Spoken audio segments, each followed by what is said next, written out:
All right, I ended up making a few more mods to my 1022 takedown just because it wasn't perfect yet, but it's getting there. So before I had this Leopold FX1 scope on there, which is awesome. It's a 3X magnifier.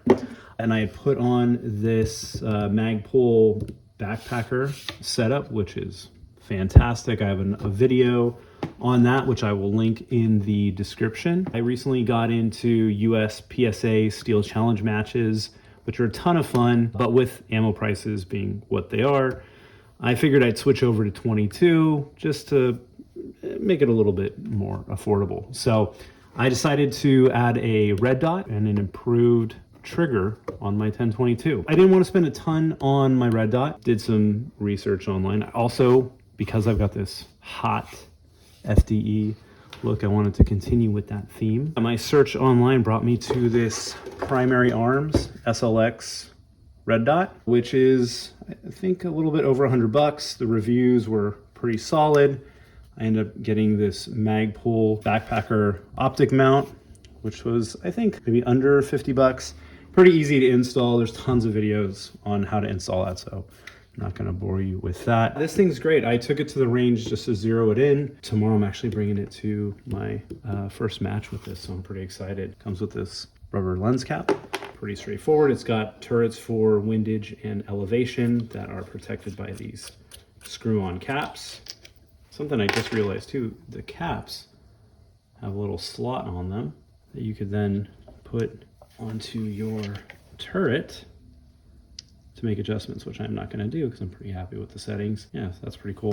Also, I like the adjustment knobs on here. So with each adjustment, it's a very distinct click, which I have some EOTechs feel like they're very almost too smooth and smushy. I feel like you could easily kind of over or under adjust, where with this it's very distinct, so I like that. It's also got this big old knob for the brightness. It's got 11 settings on here. So that's 0, that's off. Goes all the way up to 11. It's got 2 night vision settings. The clicks on here, it's kind of tough to adjust, which I get why it's like that. Probably so you don't accidentally adjust it or turn it on or off or lower it or increase the brightness. The one thing I don't like is I wish it would go all the way around. So from off, if I want to go all the way up, I have to basically dial all the way up to 11 instead of being able to just click backwards, but kind of minor inconvenience, not a big deal. One thing about this Magpul optic mount that's kind of nice too, it's got this nice recess in here, so you can still use your iron sights on there if you wanted to for some reason.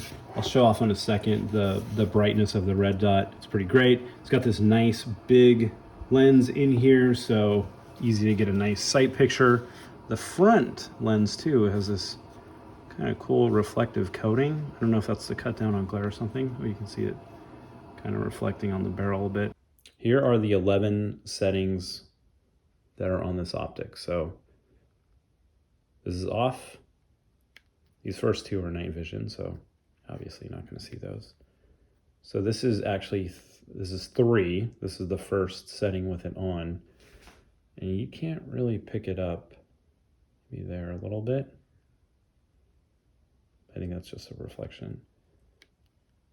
That's 4.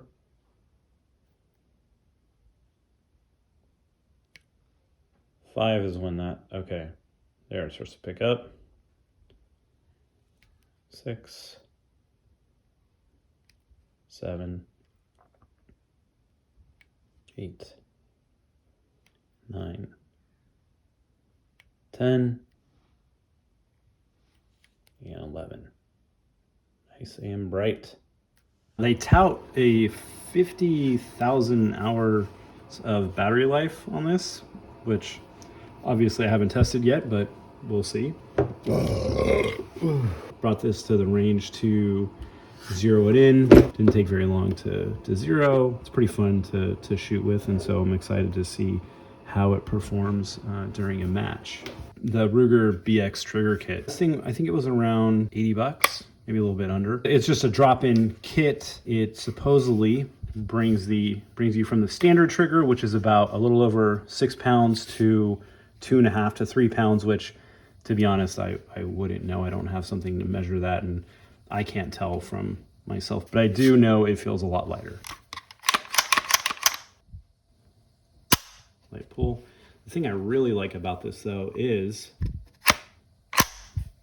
you have a nice, solid reset, which the standard trigger did not.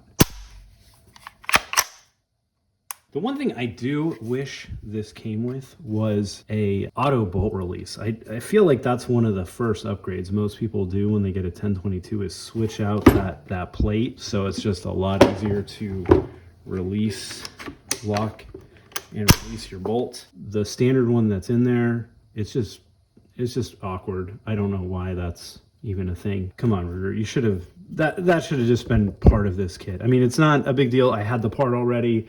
It's not a huge job. It's a pretty quick thing to switch out. It's just time and effort, but it would have been a nice upgrade to this. And then it would have just been really something where you could just drop in. Minor complaint. With this and this, we're gonna go ahead and try this out at a match. Make it. All right. Maybe I wasn't just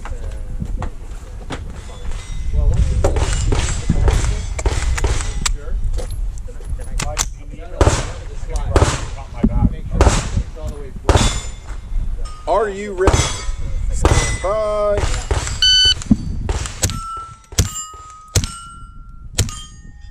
Four, 7, 3. Are you ready? Stand by.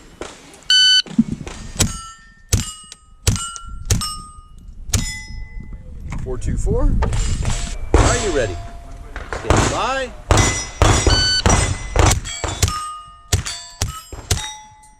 3, 2, 2. Are you ready? Stand by.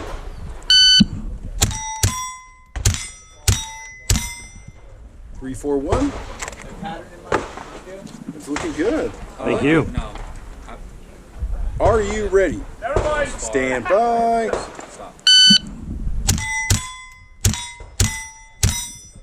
3, 3, 7. Nice. And final string. Are you ready? Stand by. 294. If finished, unloading, show clear. If clear, let's flag and bag.